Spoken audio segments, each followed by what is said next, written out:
예, 오늘 본문 말씀은 14구절임에도 불구하고 4가지 주제를 다루고 있습니다.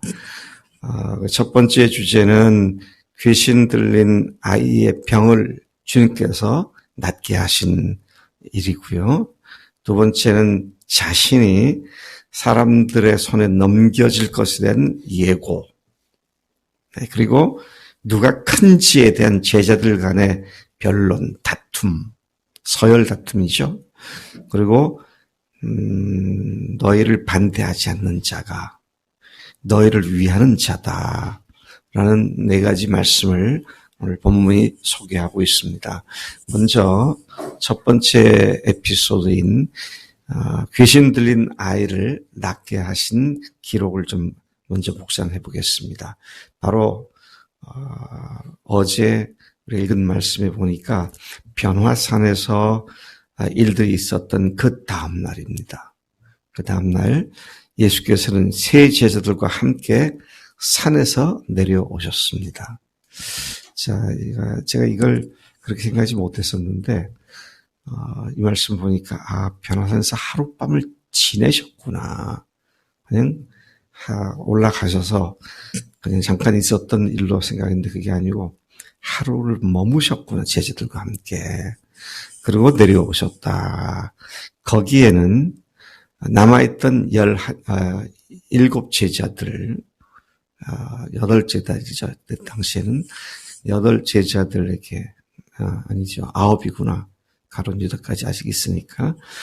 아이를 고쳐달라고 어떤 아버지가 와서 요청을 했지만 그 제자들이 그 병을 고치지 못하고 귀신을 내어쫓지 못하고 있었던 상황입니다. 마태복음에서 보면 그것 때문에 제자들과 사람들, 바리새인들 사이에 변론이 있었다, 다툼이 있었다. 기분이 좋지 않은 상황입니다. 분위기가 좋지 않은 그런 상황입니다. 자, 근데 예수님 내려오시니까 이 아버지가, 이 아비가 예수님께 자기 외아들을 고쳐달라고 요청을 합니다. 이 아이가 갖고 있던 병은 성경이 분명히 말씀하기를 귀신 들려서 그렇다고 말을 합니다. 여러분, 어떤 병은 단순한 우리 몸에 고장이 생겨서 그런 것도 있지만 어떤 병은 분명히 귀신 들려서 생기는 병들이 있습니다. 이 케이스는 지금 귀신 들렸기 때문이다. 여러분, 몸에 문제가 생기면 어떻게 해야 합니까? 그 고장난 부분을 치료해야겠죠. 그런데 귀신 때문에 그렇다면 뭘 해야 돼요? 귀신들 쫓아야죠. 네. 문제의 원인을 분명히 알고 진단한 뒤에는 그걸 쫓아내야 되는데, 이제 예수님께서 그 아이가 여기 보니까 이 누가복음에서는 갑자기 소리 지르고 경련을 일으키고 거품을 품고 몸을 상하게 하는 이런 증세였다. 마태복음에서 마태는 이 아이의 병을 간질병으로 표현하고 있고 마가복음에서는 벙어리 귀신 들렸다. 그렇게도 표현을 하고 있는 다 같은 사건에 대한 설명들입니다. 40절에 보니까 그 아버지가 예수님께 당신의 제자들에게 내쫓아 주기를 구했지만 그들이 능히 못했습니다. 못하더군요. 그렇게 말씀을 드렸죠. 그 말씀을 들은 주님께서 책망을 하십니다. 뭐라고 책망하십니까? 믿음이 없고 패역한 세대여. 세대를 책망하셨어요. 내가 얼마나 너희와 함께 있으며 너에게 참으리요. 네 아들을 이리로 데리고 오라. 그렇게 말씀하셨죠. 세대라고 하는데 여기에서 좀 누구를 구체적으로 책망하신 것일까? 여러분 생각에는 아비를 책망했다. 제자들을 책망했다. 둘 중에 하나를 고르라면 어느 쪽을 고르시겠어요?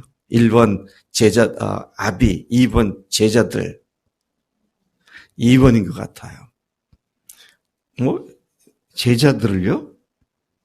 제자들은 예수님을 따르고 있는 사람들인데요? 얼마 전에 예수님께서 각 마을과 성에 보내서 귀신도 내어 쫓고 병도 고치게 했던 그런 경험을 가졌던 자들인데요. 근데 그들이 믿음이 없다고요? 자, 이게 우리가 참 심각하게 생각해 봐야 할 그런 문제인 것입니다. 어떻게 보면 아버지를 책망하는 것 같기도 해요. 왜냐하면 예수님께서 이 말씀에 아버지가 갖고 있는 태도가 두 가지가 눈에 띄는데, 하나는 당신의 제자들이 뭘 할 수 있겠냐. 이제 제자들이 할 수 없다고 제자들을 이렇게 얕보는 그런 태도가 하나 있고, 또 하나는 할 수만 있거든. 마태복음 그렇게 되죠. 할 수만 있거든 한번 해주세요. 그러니까 할 수만 있것이 무슨 말이냐. 믿는 자에게는 능치 못할 일이 없다. 그렇게 말씀하시니까 내가 믿나이다. 나를 도와주셔서 이제 그렇게 한 얘기가 나오죠. 여러분, 그렇다 하더라도 그 아버지는 그래도 믿음이 있으니까 예수께 나왔지. 그분께 가면 고쳐줄 수 있겠지. 그러고 나온 거잖아요. 근데 제자들이 왜 이러고 있어요?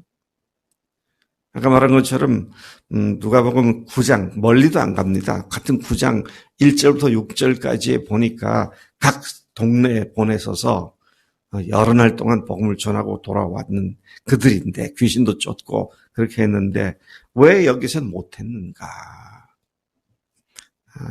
이게 가만 보니까 그땐 그랬는데 지금은 영적으로 굉장히 다운돼 있는 상태구나. 참 우리가 이런 경우를 참 깊이 생각해야 합니다. 내가 믿고 내가 주님을 의지하고 성령께서 내 안에 계신 것을 믿어. 그러므로 내가 주님께서 나를 통해서 하실 거야. 믿고 하는 그런 믿음하고요. 근데 그거 갖고는 안 돼요. 네? 그렇게 논리적으로 딱 해가지고 믿어갖고 되는 게 아니라고요. 주님 뭐라 그러셨어요? 나중에 제자들한테 뭐라 그러셨어요? 왜 못했다 그러셨어요? 이런 이유는 어떻게 낳는다 그랬습니까? 기도로. 기도 외에는 이런 것들이 나을 수 없다. 기도 외에는 할 때 그 외가 뭡니까? 기도 밖의 것. 아는 거예요. 지식이에요. 내가 아는 지식에 근거해서 확신을 갖는 겁니다. 그거 갖고 안 된다는 얘기예요. 우리가 이런 상태에 빠질 때가 너무 자주 있는 것 같아. 내가 알고 믿으니까 주님께서 역사하실 거야. 그러고 그러고 살아. 그런데 뭐는 안 해? 기도를 안 해요. 기도를 안 해요. 참 그렇잖아요. 저도 목사로서 그런 생각을 많이 했었습니다. 내가 분명히 믿고 성령 내 안에 계시고 내가 주님을 믿음으로 그렇게 하는데 왜 안 될까? 왜 안 될까? 왜 교인들이 이 복음을 선명하게 모르고 있을까? 왜 예수 믿어도 그렇게 변하지 않을까? 내가 무능한가? 어떤 때는요, 하나님께서 내게서 떠나셨는가? 이런 생각까지 들 때가 있어. 너무 속이 상하면. 근데 오늘 그 말씀이 분명하게 말씀하십니다.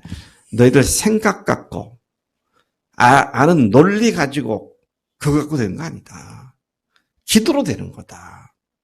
자, 조금 다시 뒤로 가보겠습니다. 주님께서 산에 올라가서 뭐 하실 때 얼굴이 변하셨어요?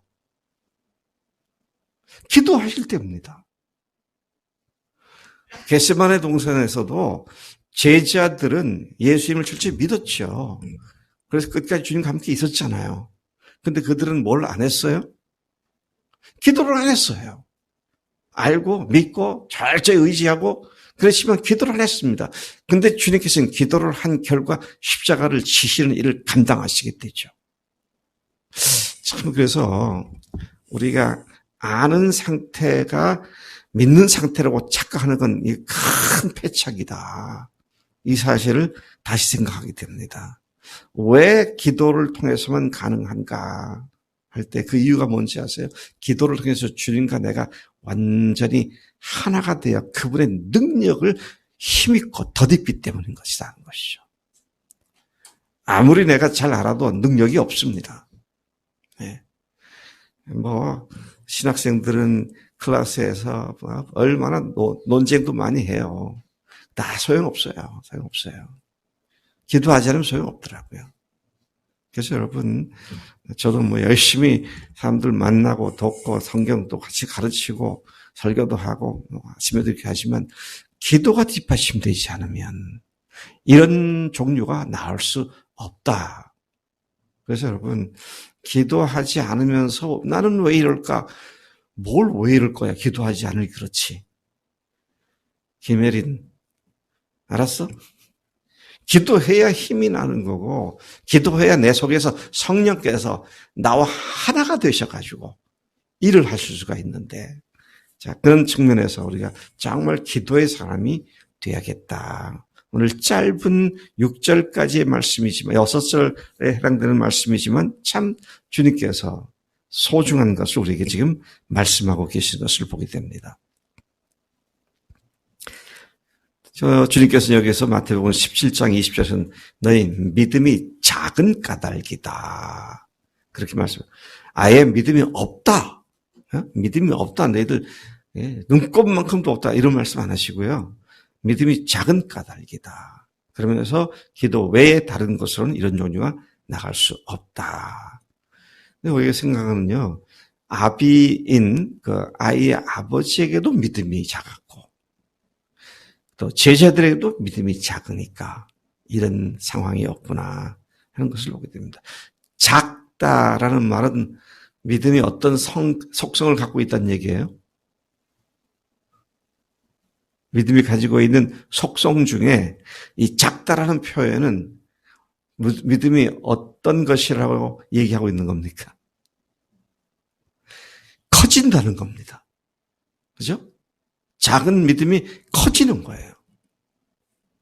그래서 믿음으로 믿음에 이른다. 의의 말씀을 체험하는 자가 성장한 자다. 그래서 작은 믿음을 더욱더 크게 키워가는 그 일이 뭘 통해서 가능하냐? 기도를 통해서 가능하다. 이정자매 확실히 아시겠죠? 기도를 통해서. 자, 또 이 귀신이 아이 속에 있다가 예수님께로 나오니까 정체를 드러내잖아요. 약한 마귀는요, 악한 영은 주님 앞에 나오면 숨지를 못합니다. 네? 숨을 수 없어요. 근데 이 마귀는 얼마나 악한지 우리 자아 정체성 뒤에 숨어가지고 지가 내 행세를 할 때가 있어. 이게 참 묘해요. 여러분 생각할 때 마귀가 미나야 너 말이야 이렇게 하면 좋잖아. 그러니까 그렇게 들리게 말을 해? 그러면 뭐라고 말을 해? 내가 이렇게 하면 이게 좋겠는데 야 이거 내가 이렇게 하면 참 좋겠다. 내가 근데 마귀가 네가 그러면 빨리 알아차릴 수 있잖아 우리가. 근데 내가 이러면 내가 저러면 그러면 헷갈리는 거라고 이게. 근데 예수님 앞에 반드시 드러나게 되는 거잖아요. 참 우리가 기도로 주 앞에 나갈 때 우리 속에 있는 더러운 것들이 정체를 드러내고 자기를 쫓아내지 말라고 아우성을 치는 이런 모습을 우리가 볼 수 있다라는 것입니다.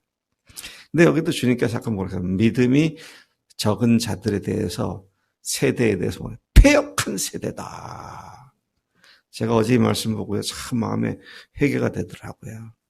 패역하면 아주 극악무도한 죄로 가득 찬 존재들 이런 생각하기 쉬운데 믿음이 없는 것이 또는 믿음 적은 것이 주님 앞에서는 패역한 거더라고요. 그래도 나는 다른 사람보다 그래도 괜찮지. 아니에요. 믿음이 적으면 패역하다 그랬습니다. 믿음이 적은 세대에 패역한 자들이에요. 그렇게 말씀을 하시기 때문에 참 우리가 믿음으로 계속 커져가는 이 삶을 기도를 통해서 동경하며 주 앞에 나아가 응답받고 성령의 권능으로. 그래서 마지막 구절 보시면요. 여기 우리가 읽었던 50절에 보면, 50절이 아니라 첫 번째 문제에 대해서 43절이 마지막 구절인데, 사람들이 다 하나님의 위엄에 놀라니라 그랬어요. 예수님이 하시는 일 속에 뭐가 나타나느냐? authority, 하나님의 위엄, 하나님의 권위, 하나님의 능력이 나타나게 되잖아요.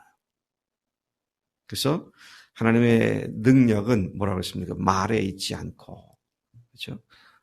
너희들의 행위에 있다. 그런 말씀을 우리가 기억하게 되는데. 자, 그 다음에 이제 예수님께서 43절 중반부터 45절까지,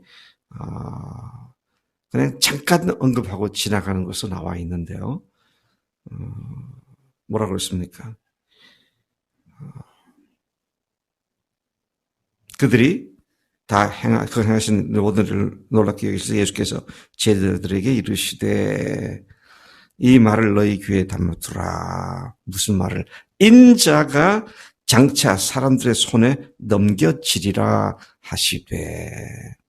어제 변화산에서도 모세와 엘리야가 나타나서 예수님이 세상을 별세하실 것을, 죽으실 것을 1400년 전 인물과 900년 전 인물과 예수님이 다른 것도 아니고, 여러분 역사상 이렇게 시대를 몇백 년, 몇백 년씩 거슬러 올라가는 사람들이 함께 모여서 얘기했다는 거 그때밖에 없어요. 근데 그때 얘기한 내용이 예수님께서 십자가에서 죽으실 것에 대한 내용을 얘기했죠. 주님께 다시 제자들에게 내가 인자가 올라가서 사람들에게 넘겨질 것이다. 죽으심에 대한 예언을 그렇게 하신 것이죠. 그러고 보면은 계속 주님께서 가만히 있다가 하면 빵 터뜨리고 그러니까 내가 계속 예고를 하십니다. 계속 말씀하세요. 뭘 죽으시고 부활하실 것에 대한 그 말씀하시죠. 자, 그런 긴박함이 다가오고 있는데 제자들은 이거 천방지축입니다. 왜요? 주님이 세상을 떠나시게 할 날이 가까우고 있는데 어제 모세와 엘리야도 그렇잖아요. 잠시 후면 얼마 안 있으면 그런 말씀이 나옵니다. 자, 그런데 오늘 여기서도 마찬가지인데 그때 제자들은 서로 누가 크냐? 인섭이 너냐? 민한이 너냐? 아니면 나냐? 그러고 있잖아요. 왜 그렇습니까? 주님의 나라가 임하게 될 때에, 즉 이스라엘 왕국이 선포될 때에 누가 더 좋은 자를 차지하겠느냐?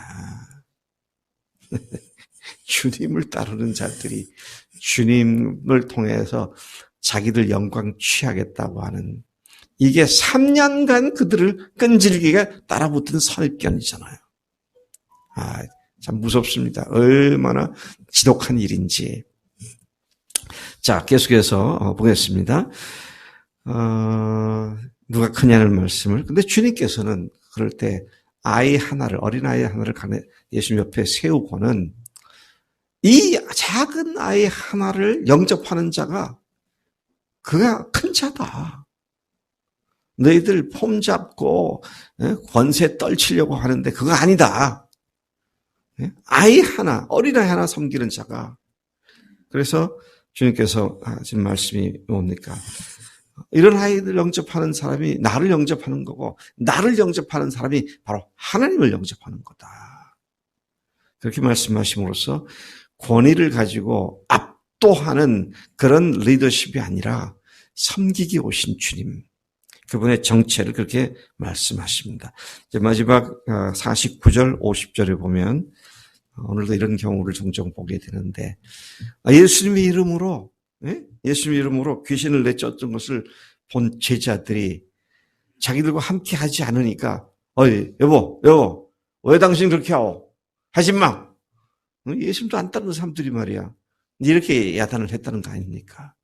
이게 주님께서 그렇게 하지 말아라. 너희들 똑바로 알아야 한다. 금하지 말아야 돼. 너희를 반대하지 않는 자가 너희를 위하는 자다. 그래서 여러분, 우리가 신앙세계에 있어서 믿음 가지고 이렇게 믿어야 한다, 저렇게 믿어야 한다, 많은 말들을 하잖아요. 네? 그래서 뭐 여러 가지 얘기들이 나와서 그거 갖고 싸우기도 합니다. 전에는 종말론에서 전천년설이나 후천년설이냐, 세대주의냐, 무슨 뭐냐 이렇게 많이 싸웠어요. 근데 주님께서 뭐라 그러십니까? 복음 그 하나 안에 있으면 다 너희들을 위하는 자다. 그런 말씀을 얘기해요. 그래서 여러분, 복음만 분명하다면 좀 다른 것에 대해서 그렇게 피 터지게 싸울 일이 없는 거죠.